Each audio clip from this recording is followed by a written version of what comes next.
Thank you, Ben, and good morning, everyone, and welcome to the breakfast briefing. The picture you see behind me on screen is the Middlesbrough Transporter Bridge, which is a lovely icon of Middlesbrough. Unfortunately, it hasn't worked for a number of years. It's going to cost a lot to repair, but it is a wonderful structure, particularly when you see it lit up like that, and reminder of all the good things that local communities are about. So yeah, welcome today. A little bit about me very quickly before I go on to the talk itself. So I've been in local government now for, this is my 42nd year in local government, I think. So before you all rush to say, surely you can't be that old. Yes, I obviously am. And enjoyed a really interesting career in some tough organisations. And latterly, I've tried to work with some of the tougher organisations, some of which now are making the headlines, and that's fine. And sometimes you can make a real difference there, and sometimes not. But this is now the fifth organisation I've gone into with an improvement board. So I tend to specialise now in those areas where it needs improvement and long-term improvement, not just short-term. So today, what it's about navigating 114s, and I thought we'd just start here with the very basics on what a 114 notice was. I'm sure most of you, if not all of you, know this, so I won't dwell on the slide for too long.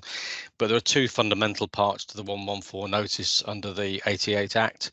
One is that where an authority is about to make or has made a course of action which involves unlawful expenditure. And actually, the one Section 114 notice I've had to issue in my career at Nottingham was related to unlawful use of the HRA monies, treating it as general fund income coming in from an ALMO. And that one was quite a difficult one to do, but the right one to do. And the important words there are, if it appears to him that the authority, a committee or person. So it's a judgment of the Section 151 officer in consultation with the statutory officers, with SITFA, with the auditors, etc. So you don't take it alone, but ultimately the call is yours to do that or not. And people can say you got it right or got it wrong, but it's got to be the judgment of the 151 and requires the 151 to be quite strong in their position and their understanding of what they're doing. The second one, which is more coming to the fore now, is that the Chief Finance Officer of a relevant authority shall make a notice if it appears that the expenditure of the authority incurred, including it proposes to incur, is likely to exceed the resources. And we're starting now to see authorities in financial difficulty coming more under Section 3 of the 114 provisions to issue those. When you're looking back on some of the ones before, a lot of those have been for other reasons, like the Nottingham one, like the Thurrock one in terms of investments. So there's been issues around unlawful trading, etc. So a lot of the ones that we've seen before are for reasons other than budget problems, actually, one or two, but not many. But now what we're seeing with the pressure of local government is a lot more coming through under that provision. Ben. So a point I make to members quite often is if a 151 officer has to use a 114, it is draconian. In some of those authorities, like the Birminghams and the Nottinghams I've worked in, members have sometimes said to me, you know what, I'd rather not take the difficult decisions. I've not come into local government to do that. I'd rather have a 114, or even I'd rather have commissioners come in. And my answer is usually, no, you wouldn't. You absolutely wouldn't. Don't ask for that. Keep your control within your own authority. Section 114 notice is pretty draconian. It's got immediate implications for the authority, and you don't do it lightly.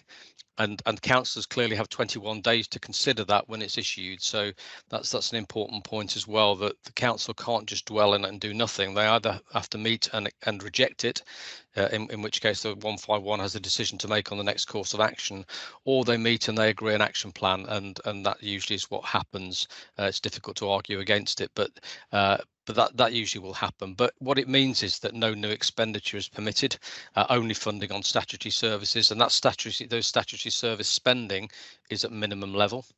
Existing commitments get honoured. Council officers carry out their duties in line with contracts, and essential spending is postponed. So that again is a critical one at the bottom that we'll often say to the members. It will mean an immediate stop to anything that's not a statutory duty. And you can't justify why you're doing it, so it has got deep implications. And Ben, the next slide, just I won't spend too long on this one, but so that just is you can look at that yourself under the provisions, and these are the things that you can spend on existing staff payroll, etc., goods and services. But the point is that particularly the non-discretionary stuff gets closed down very, very quickly. And of course, what you're seeing in Birmingham now as part of their budget and linked to their position is that cutting of some some pretty basic non-statutory duty spending, so the Birmingham Royal Ballet and a lot of the culture and arts spending in Birmingham, the stuff that gives a rich life in a town or a city, is the stuff that will be the first to go because it's non-statutory, and we're seeing that now playing through. So members really don't want to get themselves in a 114 situation, and neither do chief executives and section 151 officers. It's not a great place to be, and there's no badge to having issued one. It's really not good. Ben, next slide. I thought what would be worth talking about is the causes that lead to a 114. So this is about navigating a 114, but let's navigate the pre-114 as well. CITFA, when they surveyed back in 2017, the findings are still just as relevant today as they were then. They identified 5 key symptoms of financial stress. A rapid decline in reserves from a local authority. Using those to avoid cuts will only provide temporary relief, and that's what we say to members all the time, that reserves are like dipping into your savings at home, that once you've used them, they're gone, and it doesn't sort the problem out long term. And the only real answer is long-term change, transformation, cost reduction. That's the only way you're going to do it. But a rapid decline in reserves is often a sign that that's happening, and the members are not taking the difficult decisions they need to. A failure to plan and deliver in-service provision. We expect to see that as part of normal service planning, but candidate services sometimes don't do that. Let me just take a sip of water. Services don't always do that, and sometimes we see that's a cause of the problem, that there's no service ownership of the budgets. It's expected to be a corporate problem when actually it has to be across the council. The shortening of medium-term financial planning perhaps indicates a lack of strategic thinking. We very much put the emphasis, as I'll put myself in the finance director camp from my background. We very much saw the emphasis years ago on 1 year budgeting. We saw a move towards medium-term financial planning over the 3, 4, 5 year time horizon, which is the right thing to do. What I'm seeing now in more recent times, and as well as my role at Middlesbrough, I sit on the improvement board at Peterborough as well. So good to see another authority from a different dimension. What we're seeing there is a tendency to balance back to 1 year again, and 2 years, 2, 3, 4, get okay, not quite balanced, or we don't really know how we're going to do it, and that's a dangerous sign. But it's linked as well to government not giving local authorities a medium-term planning horizon. And very much I hope the LGA and other bodies and CITFA keep lobbying government to give some kind of medium-term planning horizon. I've worked before with Network Rail, where they get 5-year control periods, and over that period they know exactly what resources are coming in, and then they'll be given another 5 years ahead of that, so they can always plan over that medium term. Local authority doesn't have that luxury. And indeed, listening to Radio 4 this morning before I came on, one of the challenges that the OBR were talking about from government is that departmental spending plans for government are now only published 1 year ahead, and government will give the OBR one figure for public sector spending, one single number, instead of departmental plans looking out beyond year 1. So I think even government now have retrenched into a 1 year approach, which is very dangerous when we're taking short-term horizons. Firm objectives from savings plans, we've got to make sure those are baked in. I'll always say to savings plans, I want to know who's doing it, when they're doing it, how they're doing it, who's accountable for it, what are the key deliverables for every part of the savings plan.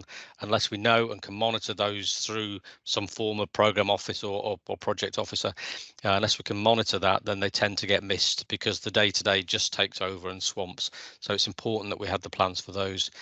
And a tendency for unplanned overspends. And again, sometimes you can plan for that when you know something's coming up, and that's a legitimate use of reserves in certain cases, but all too often these spends are unplanned and unforeseen.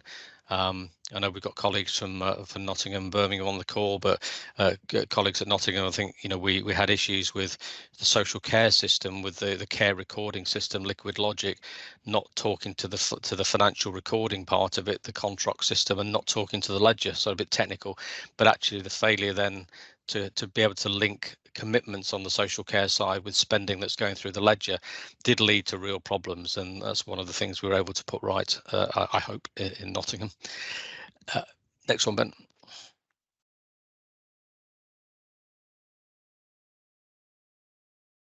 And in CITFA's view, I thought this was a little bit technical, but I'll put it in anyway as a slide.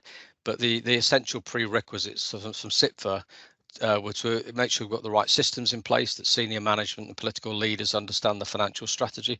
It's more than understand that, isn't it? The Financial Management Code, the FM code from SIPFA, which became mandatory from April 21, does require that leadership of finance is a part of the whole organisation. Everyone is responsible, everyone's accountable for it, and making sure, particularly at senior leaders, both officers and members, own and understand the finances is critical. And again, I see too often finance is being managed by the finance director and the finance department. Oh, I don't manage budgets, my finance person does that. No, you manage budgets. Everyone manage budgets. It's important as part of a manager's duty, alongside their frontline duties. They manage the resources under their control, whether they be financial resources or human resources or technology resources or even property resources in the absence of a corporate landlord. So there's real, I think it's a really important point, that one, is to make sure we've got that financial ownership. Benchmarking is useful as well. It's easy to say, oh, my costs are high because, or I'm unique. Well, actually try and benchmark yourself against others, and you'll find actually you're not really that unique. You know, you're different. Every authority is different. Where I am at the moment in Middlesbrough, the levels of deprivation are some of the highest in the country, and we will say that, you know, when we compare ourselves with a Blackpool or some of those really difficult or even Nottingham, actually, the difficult, challenging places, the Blackpools and Nottinghams will appear on half of the top 10 worst lists. Middlesbrough appears on every one of them. So it's important that we do benchmark ourselves, because it's easy to get into a position of saying, oh, Middlesbrough is different and our problems are deeper. Well, there are others who are similar to us on quite a lot of measures, and we can help by doing that. So that's always important to do. A single consistent living document that tracks savings plans, I talked about that before, and manage those reserves effectively as well. So keep them up there, and as a Section 151, always have a good view of what you want to keep as the general fund contingency and what you want to keep as your earmarked reserves, but also keep them under review as well as to how those reserves are being used, and should they still be earmarked. They can be unearmarked as easily as they can be earmarked in most cases. My add-on to that list, really, from my experience, is develop and implement the plans for cost mitigation in the short term. I guess because I've worked in some of the troubled authorities now since 2018 or so, I've been focusing on those really troubled authorities. But having a firm implementation plan in place to mitigate costs has been a really critical measure of all of them. And certainly at Middlesbrough, as I've gone in and we've had to apply for the exceptional financial support this year, the feedback from government was, well, you got that because you were able to submit plans very straightforwardly. You'd answered all the questions. They were really robust, and they didn't come back to us for any further questions. We got the money we asked for with no special conditions. That's partly because we were able to produce those plans and say, look, we're already working on this, we're already doing it. And that robust financial recovery plan with measures to control in-year expenditure, it's no good saying just letting things go out of control. We've got to pull that back, and we've got to make the tough decisions in year, because every year counts, even though we're all under enormous pressure. Investment in the redesign of services. Again, I'll come back to the Middlesbrough position a little bit later, but real investment in a transformation programme funded either from reserves if you still have them, flexible use of capital receipts if you have capital receipts. But I would challenge people on the call to look not just at your revenue position, but look at your asset base as well, and look at how many assets you have that are underutilized assets, not performing for you, and look to release those and use that money if you need money for transformation. Look to use those as flexible use of capital receipts while that derogation still exists. And therefore, the rationalise the asset base at the bottom is a critical part of that as well. So to me, the recovery plans and the asset base are two key things I've used as tools in my armoury to try to get authorities back into a better position. Ben? Just a little bit on exceptional financial support. I know that this talk is around navigating a 114, but both SIPFA and government are promoting an earlier stage before going into a 114 position of, can you avoid a 114 if you've got exceptional financial support to support you? And that, in a sense, is what Middlesbrough has got at the moment. We have a position where it would have been a 114. We were very definitely heading there, because when I came in, I inherited 0 reserves and 0 capital receipts. Not a great position to be in, and an overspending service this year, particularly around our children's services, as many of you may experience as well.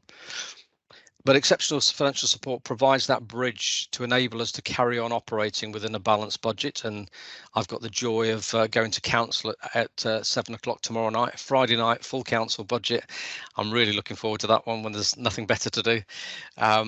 But serious point, it's important that we use all those tools, and to avoid a 114, if we were able to get financial support that provided a cash bridge to us, a financial bridge, whilst we worked up our transformation programs and got on with them, that was an important part of our recovery, and government are happy with that strategy. And it will, subject to the council approving the budget tomorrow night, it will avoid a section 114 notice being issued this year, but will keep us under watch. That's fine, but it's the right sort of thing to do for us. It gave us that bridge that we needed.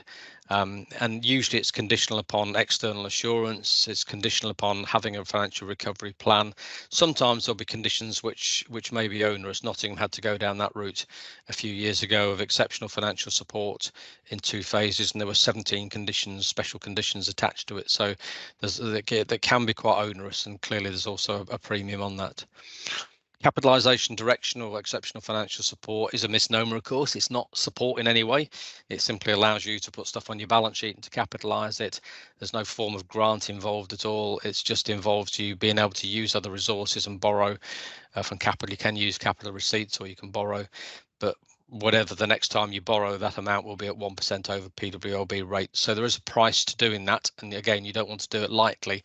But in my view, a way to navigate and avoid a 114 is to consider doing exceptional financial support. But if you're doing it, think about those things that you need to do in order to assure government that you have a plan to get out of it, and not just we need money because we've got a problem, but we don't have a plan. Outcomes have varied greatly, so we've seen Bexley manage the turnaround without calling down on exceptional financial support. We've seen Peterborough, where I'm drawing the capitalisation direction a little, and then deliver recovery, and Peterborough's in a much better position now, I'm pleased to say. We've seen Slough issue a 114 notice as well as drawing on capitalisation. Nottingham drew the first part of its capitalisation but didn't draw the second part. So there's all sorts of models, but having it there to provide that assurance is a way to make sure that we can navigate a 114. And alongside that, they're done under different degrees of intervention from government. I've seen everything from light touch boards, which we have in fact, the board we have at Middlesbrough at the moment, the improvement board, we brought in on a voluntary basis before government made it in any way mandatory. But the movement from voluntary board to mandatory board with powers of direction through to commissioners is a journey that will go on. And again, members will often think about commissioners coming in straight away. It's rare that happens. There's only 1 or 2 cases where that's happened, and generally you go through that movement. But trying to keep control of your own life is really critical. Ben. Just a few slides on Middlesbrough, just to I just want to highlight us as an example. I'll use us as a case study rather than embarrass anyone else. So that's Middlesbrough's profile of core spending power year on year, but it won't differ fundamentally from others. And what that shows is a couple of things. It shows that we reached our low point like others in 2016-17, and ever since then we've been broadly rising on core spending power. But what it does show at the top, the brown bar at the top, is the council tax requirements, and what we'll see is a definite government policy of shifting away from government grants. You'll see those blue bars in the middle shrinking enormously as we go through time, and the brown bars increasing. So it's a shift away from central government funding in through revenue support grant into more local tax allowances or tax raising powers, principally through council tax. So it's a shift from national to local, and I think we've seen grants drop over 90% now since 2010, but we've seen a big increase in council tax latterly. And obviously Birmingham have just pushed through 2 consecutive 10% increases, cumulative 21% in response to that. So we can see much more of that dependency on local finances. And that's fine for some authorities, but I just show you the Middlesbrough position. So when you look at Middlesbrough's council tax level, Middlesbrough has a very low tax base, and what that means is that we have a lot of band A and B properties. In fact, nearly 85% of our properties are band A and B, and I think it's something like 93% of our properties are band A, B and C. And when you look at the other end of the spectrum, the bigger properties, bands E, F, G, H, I think it's 0.4% in Middlesbrough of our properties fall into those top 4.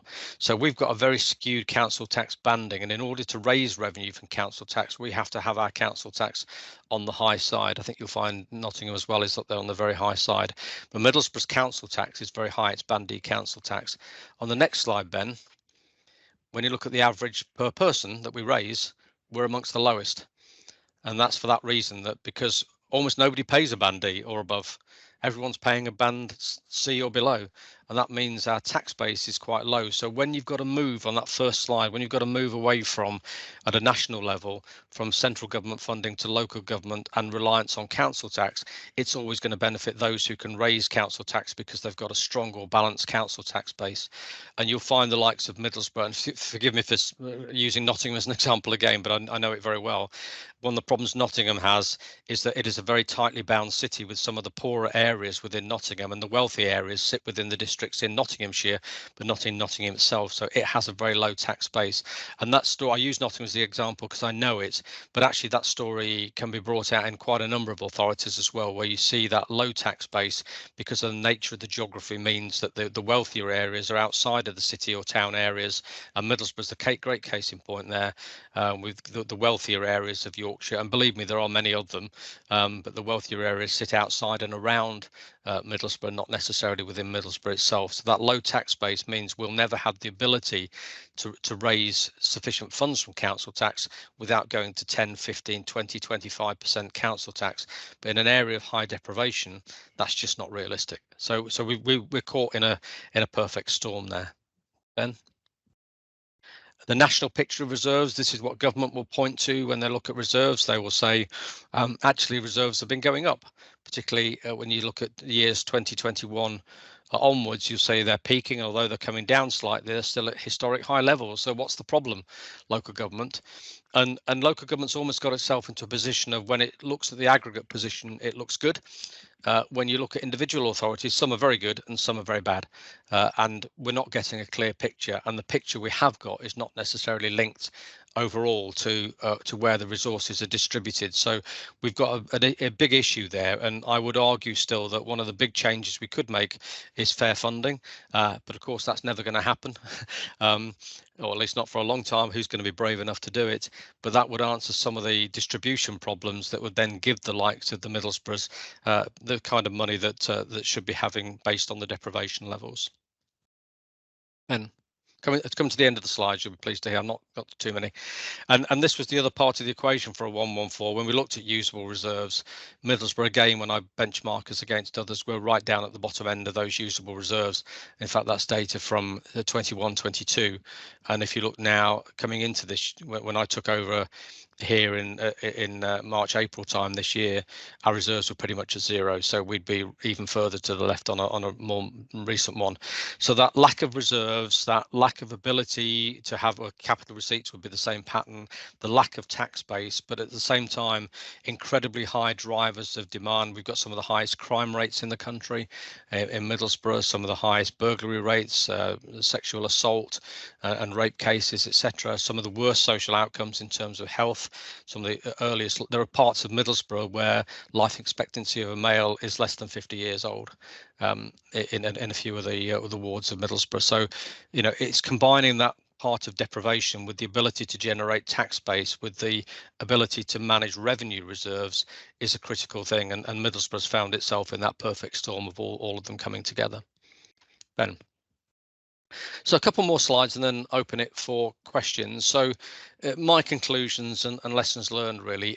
Look, authorities are under demand. Children's services, adults, homelessness, waste collection and disposal, they're just a few of the things that we talk about, and every authority will be, certainly the upper tier ones, will be facing problems in all of those areas, and they are big challenges. That demand, post-COVID demand, has risen in services. Cases have become that much more complex. Asylum seeker schemes, Ukrainian schemes, etc., bringing in not just challenges in terms of housing people, but social issues that go with that as well. And we're seeing that playing through. So that's going to be ongoing pressure in those services. Government will point to increased spending power and increased reserves, and you know, it's an argument that local authorities have got to think about how they manage that, because the aggregate position, as I say, is not necessarily true of positions of local authorities that are experiencing these difficulties. I've already been through that tax-based thing. I think it's quite important and quite forgotten around some of the causes of the problem, but that tax base is a really important thing to look at. And the deprivation is clearly causing the problems there. But culture plays a key part in resolving that issue and avoiding getting into a 114. Members and officers have to work together. It's really critical that we have effective working relationships. And one of the reasons that Middlesbrough got into difficulty itself with albeit low level intervention is because that relationship between officers and members had largely broken down, that culture of trust, of ownership together. And I've spent a lot of time trying to rebuild that and rebuild those working relationships. And it's really critical to do that. It's also, I didn't put it on the slide, but also important that we've got 3 statutory officers who work together as a team. All of the officers, and I include DASs and DCSs, etc., in that as well. But the 3 statutory officers have got particular roles when it comes to the organisational existence and its very being. And you have to work together closely as a threesome and be prepared to be open and sharing and honest. And you've got to be prepared to talk about the difficult decisions and face up to them. And it's a lonely place when you try and do that by yourself and have to fight your other fellow statutory officers. You've got to work together, and creating a threesome at the top there that's going to take tough decisions and work well together and effectively together is, in my view, one of the critical things that avoids a 114. But also officers speaking truth to power. I've seen too much lately where you will talk about a member bullying culture. Members want this, why have you done that? Because the leaders asked for it or the mayor's asked for it. Well, what did you say on that? And we have at Middlesbrough an issue I detected when I first came here, an acquisition that's of sort of town importance, but nothing was done in terms of the right way of doing it. The mayor wanted it, the former chief executive wanted it and insisted on it, and officers, instead of saying you can't do that because you should be negotiating on the valuations, you should be doing a condition survey, just said, okay, if that's what you want, we'll do it. And as a result, then we're going to have an embarrassing audit report, which is right, we had that and get it out in the open. But the lesson I give to the senior officers is you must speak truth to power. And if I tell you to do something, if I ask for something and you don't think it's right, put your professional opinion to me in writing. Cover yourself, for goodness sake. And if I'm going to do it, I'll take the rap for it. But don't leave yourself exposed by not doing that. And I think we don't do enough of that, speaking truth to power. That's a really important one, particularly to members and to the leaders of councils, who often will be quite insistent on getting something. But we're there as a statutory officer to speak that truth. Continue to plan to spend to income. Middlesbrough, when I got there, I'd spent several years spending 10% more each year than it had got in income. It's clearly a non-sustainable position. It's got to be addressed, and getting the spending down to core income levels. Sometimes when you're looking at your budget, look at it the other way around and say, what is my income level from council tax, from business rates, from RSG, fees and charges, commercial activity? What's my income? That's what I can afford to spend. Now I'll set that by financial envelope at or marginally below that level, and I'll insist on that for budget purposes. And too often we let the expenditure drive everything and then say, oh my goodness, there's a gap. Do it the other way around and make sure you understand your income envelope and how far you can go. And transformation, being bold, technology-led transformation, business process re-engineering. There's not an organisation I've walked into where there's not massive scope for further transformation, but that does sometimes involve upfront spending on IT, upfront spending on consultants who perhaps can help on that journey before transferring skills back into the organisation.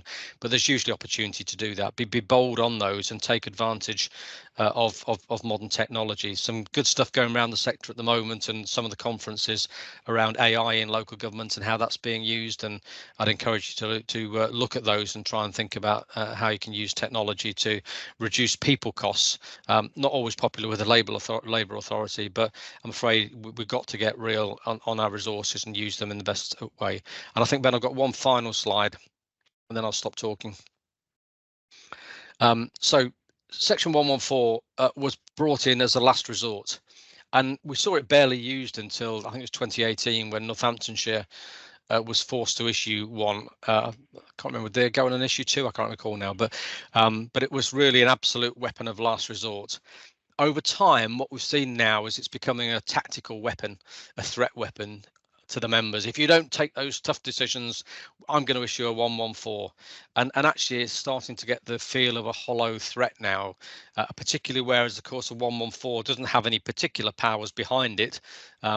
Yes, it might move towards intervention, etc., but there's no surcharging of members anymore, so there's no immediate consequence of it, and members are getting a bit battle hardened now to the threat of 114. So I think I know in talking to Rob Whiteman, he's concerned that the devaluation of a 114 because of its tactical use, and when we start issuing 2, 3, 4 114s in an authority over a period of time, it really does devalue its basis then. So use it sparingly would be my aim there. No sanctions for not balancing the budget. As I say, it doesn't help the members focus. You know, I'm hoping tomorrow night that I'll get through successfully, but it's not going to be without member challenge, and it won't be without certainly abstentions and some difficulties in possibly some opposing it. I hope not, but we may get there. Government over time has refined that approach to exceptional financial support on the back of Northamptonshire. Originally it was commissioners, now many more instruments before you get to a 114, including exceptional financial support. The message is, if you think you're in financial difficulty, if you think you're heading for exceptional financial support or a potential 114, talk to government early, share with them your financial position. They are there to help, and I found DLUHC to be very, very helpful with us, and that's because we've kept them informed at every step of the way about anything controversial that's going to come up, every problem, and they've felt completely informed. And what we've got back is a lot of support and help, and that's guided us through that process and helped us navigate the process when it's got up to ministerial level. Commercial activity, clearly not always the panacea now for everything. We've seen some of it work well, we've seen some of it fail spectacularly.